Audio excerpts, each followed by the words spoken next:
some unusual sounds that our reporter Hendrik Welling brought back from his last trip. But more about that later. Welcome to a new edition of Euromaxx with a mixed bag of topics. Here are just two of them. A cooking course with 1,000 amateur chefs in the south of France. And meet an artist from Norway who makes sound machines from everyday objects. But first we present a lady with a very special mission. German photojournalist Ulla Lohmann wants to climb the highest mountain in every European country. Sometimes it's just a small hill. Sometimes it's several thousand meters high. She calls her project Adventure Europe. There are 47 mountains in 47 countries on her list. We met up with her in Andorra.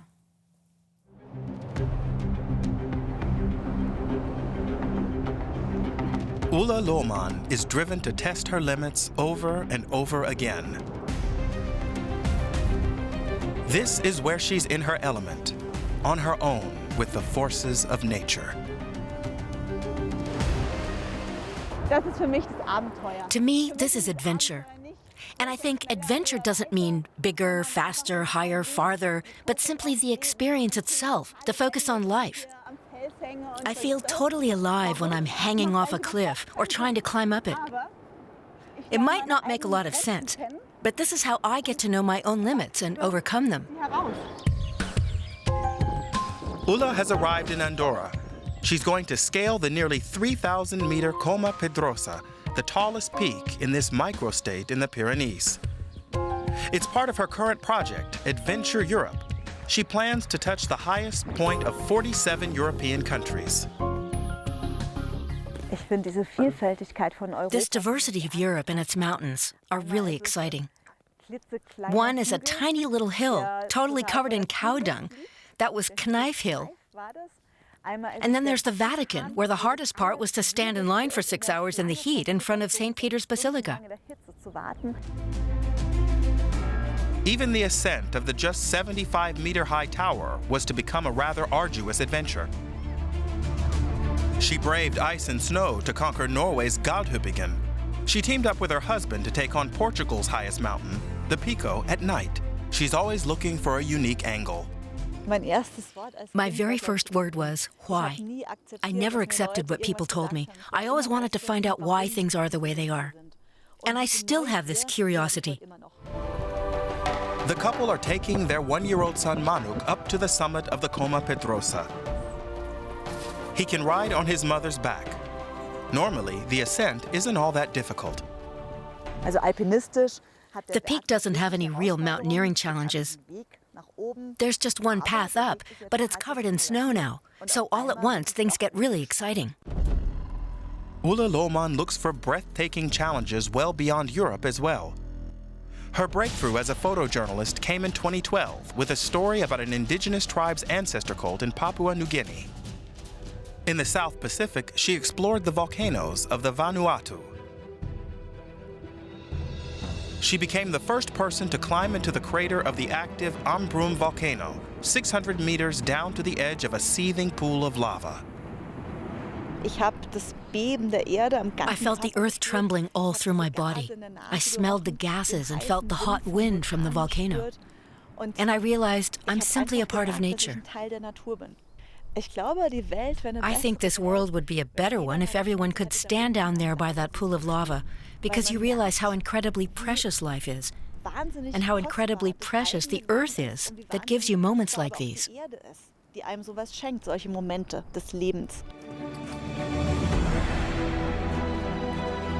Back in Andorra, the higher they go on Coma Pedrosa, the colder it gets. Not good conditions for taking a baby to the summit.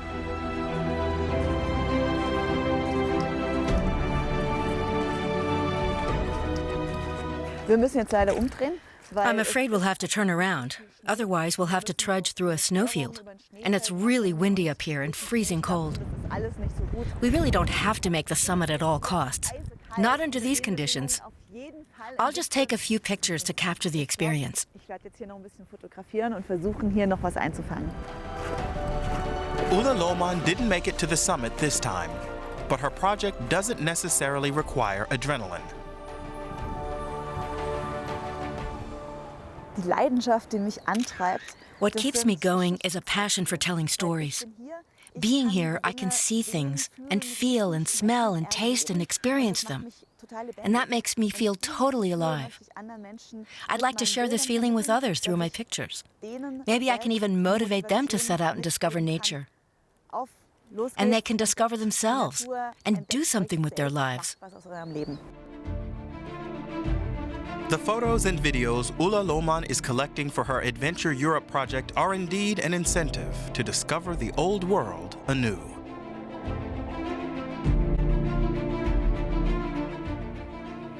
Buddhism is one of the 5 great world religions. By the way, it has its roots in my adopted home country of India. Buddhism is particularly widespread in Asia, but interest in the Far Eastern philosophy of life is growing here in Europe too. Did you know that there is an entire Buddhist region here? Euromaxx reporter Hendrik Welling visited it for our series Europe to the Max.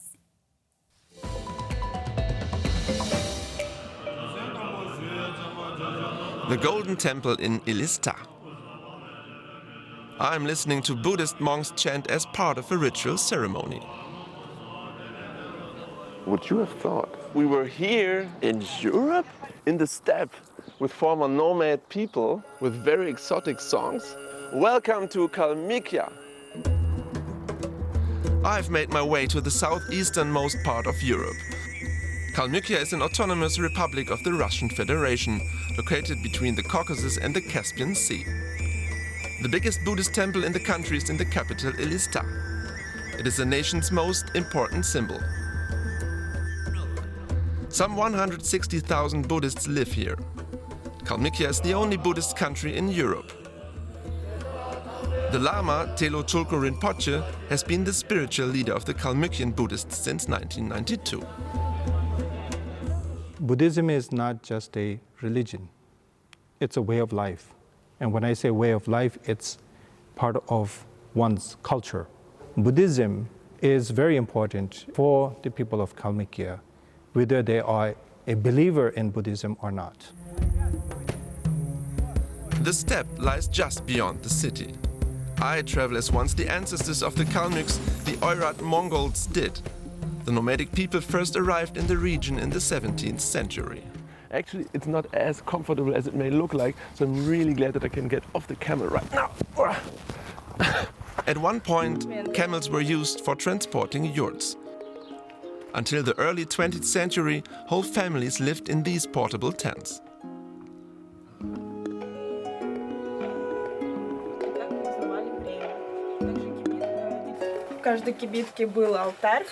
There was an altar in every tent. People would bow down to the gods and pray, and they would always make a donation of cookies or candy for the dead in the afterlife, so that they would have something to eat.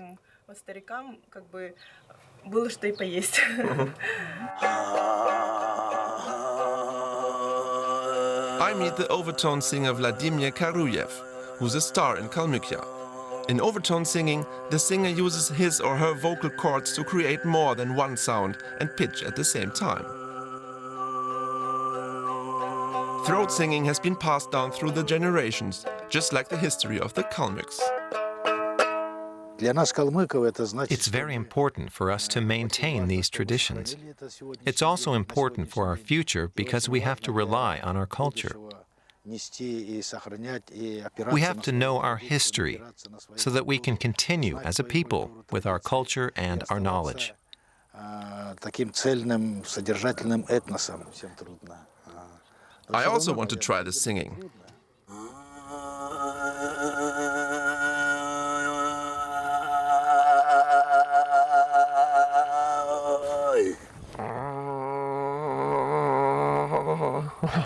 It's harder than I thought.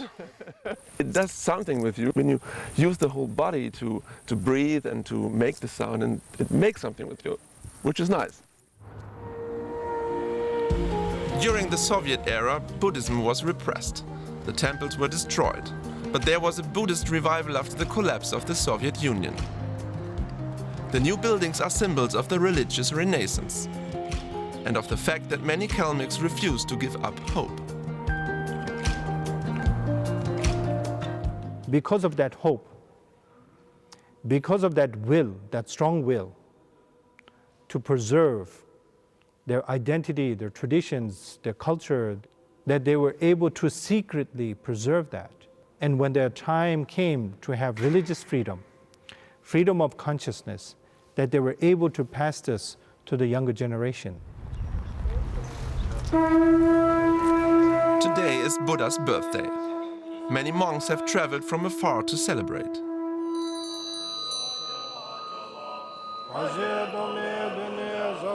A central element of practicing Buddhism is the recitation of mantras.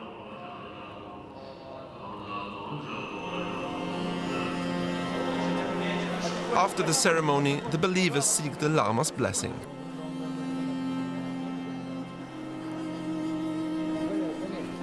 And they make offerings and donations to honor Buddha.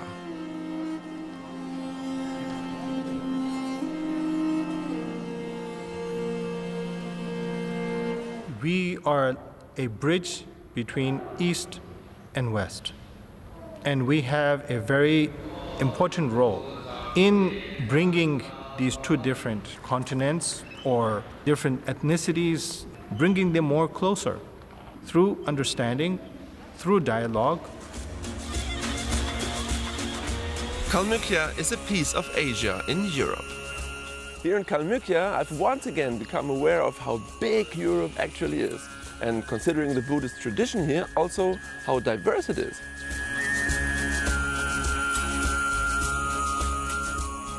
Our reporter Hendrik Welling has already visited some very different and unique places around Europe for this series. You can find all of his adventures on our YouTube channel in its own playlist. Have a look. They say that too many cooks spoil the broth. But at this open-air event in Marseille, France, that is not true. Because that's exactly what the organizers wanted, to bring as many people as possible together for a gigantic open-air cooking course and to prepare a dish together under the guidance of a star chef. A cooking course in a huge format. 1,000 amateur chefs gathered in Marseille's Old Town to take a cooking class with Michelin star chef Lionel Lévy. He began with a recipe for a typical starter from France's Provence region. It's a tartine with sardines and an olive tapenade. These are the two emblems of Marseille and Provence. The sardine is emblematic of the old port of Marseille, where we're cooking everything today. And tapenade is the traditional recipe for a Provençal apéritif. The plans for this huge cooking class, which is part of a big food festival, have been underway for months. 2 hours before the class begins, the ingredients are divided among the tables. 100 slices of focaccia, 2,000 capers, and 1,000 jars of tapenade. And the first participants are arriving. They've paid €5 for the privilege of learning with a great chef. We saw on Facebook that there were these food-related events, and because we're big fans of food and French cuisine, we just came. It's original, and this doesn't happen ever. And then next to the wonderful sea, it's magnificent. I heard it had to do with sardines, which are really important in Marseille, and I'm glad to learn how to make a great dish with sardines that I can really impress my family with. The recipe is called La Sardine qui a bouché le port, or the sardine which blocked the port. It's a metaphor that captures the locals' tendency to exaggerate. The story goes that a boat called La Sardine sank near the port, and with time, the word sardine became sardine. And since we like puns in Marseille, we often said that the sardine had blocked the port. So I took this idea for my recipe.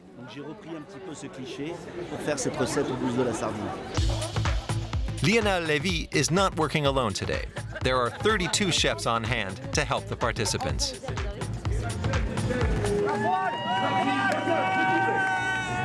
Everyone's excited to be here. The class will last an hour. It kicks off at 9 p.m. You look great. You're all simply magnificent. I applaud you. The amateur chefs follow the instructions on the screen. They learn how to cut a shallot finely and how to spread the tapenade. Deboning sardines is a bit more fiddly than expected. It looks easier than it actually is. It's a bit complicated. The most complicated part is remembering all the different steps. If I'd have known, I would have jotted everything down. But it all works out with a bit of help. The cooks grill the sardines with a gas burner and arrange them on top of the tapenade, which they decorate with lemon and capers. Et voila, the sardine that blocked the port. Very tasty, very spicy. It's excellent. It's a success, and Lionel Levy plans to do it again, even bigger. He hopes to inspire 4 to 5 times more people to take part in his next Provençal cooking class.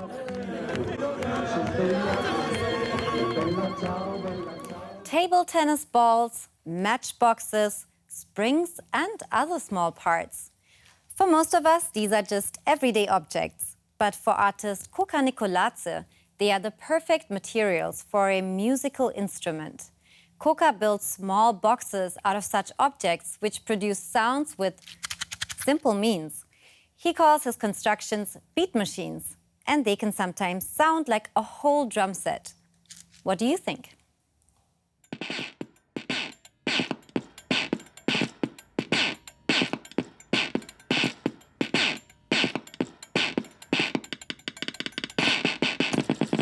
There's a tiny gear motor here that mimics a snare drum. There is a DC motor that mimics the bass drum. There is a tiny little stepper motor here that spins against a small spring, and that basically mimics a hi-hat. Coca Nicoladze made his first beat machine in 2016, and it used a crank handle.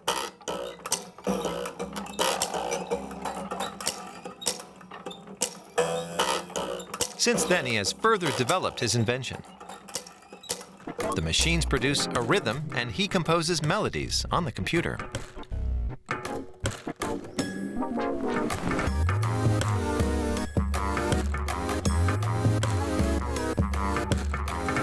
His beat machine number 3, made from old soda bottles and table tennis balls, has been displayed at the Museum for Pop Music in Oslo since 2017.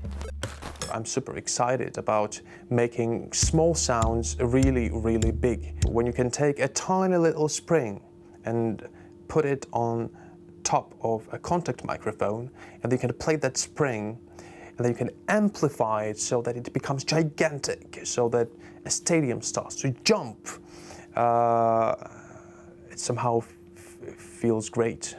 Coca Nicoladze was born in Georgia, but today he lives in Norway's capital, Oslo. He originally trained as a violinist and a conductor, but now makes a living composing for ensembles and orchestras. At first, the beat machines were just a distraction.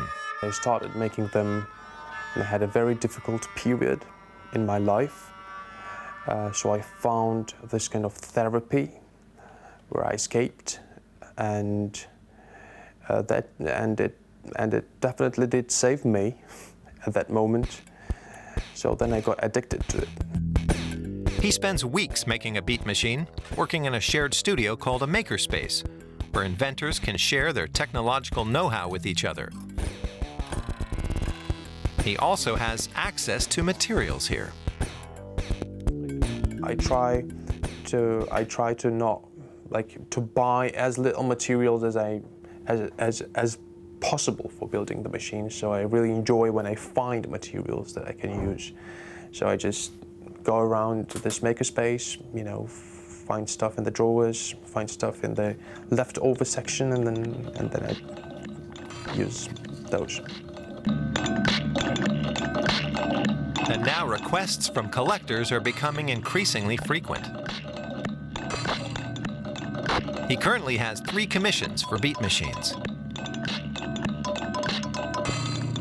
I really want this to be my job at the end of the day, right? I want to build weird and strange instruments and play them. That's the best job in the world.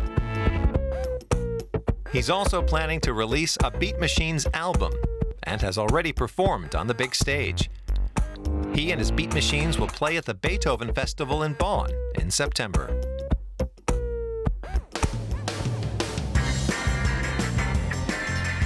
A city tour on all fours. Gabi, hobby eating. Mew, hobby cuddling. Isa, hobby grumbling. Annika, job leash holder. Together they're the Paw Squad Berlin, the series with Berliner Bite. On Facebook.com/DW Euromaxx. And now for another episode of our Planet Berlin series, where we introduce you to businesses in the German capital that are run by people from different countries. You can find out more about that on our website. Today, we meet Moroccan-born Albert Aziza. In Berlin, he is better known as Monsieur Albert. His store on the famous Kurfürstendamm Boulevard is a real institution.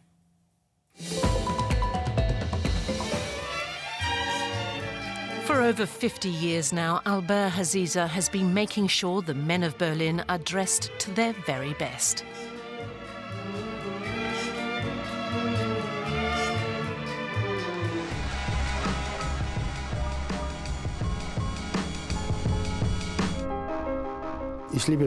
I love Berlin and the people of Berlin as well.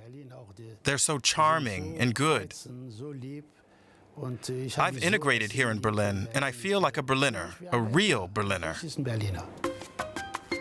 As a young man in Casablanca, Aziza trained as a tailor. In 1961, with the help of connections, he came to West Berlin. He started out working as a dancer at the hip Old Eden Saloon.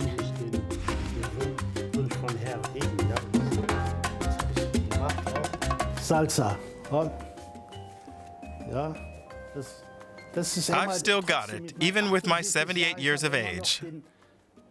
I still have dancing in my blood. He even went on to open his own bar. Then, in 1968, Aziza opened a menswear shop in a prime location. This is how it looks today. Customers have to ring the doorbell. Monsieur Albert has plenty of regulars. He no longer sells much of the established name brands. For over 15 years, he's had his own lines made. He finds his fabrics in Milan and has them cut and sewn in Naples according to his specifications. After all, he knows something about the craft. Some customers will say the sleeves are too long, or they'll say, I wear it like this. But if I don't like it, I'll say, no, we have to shorten it.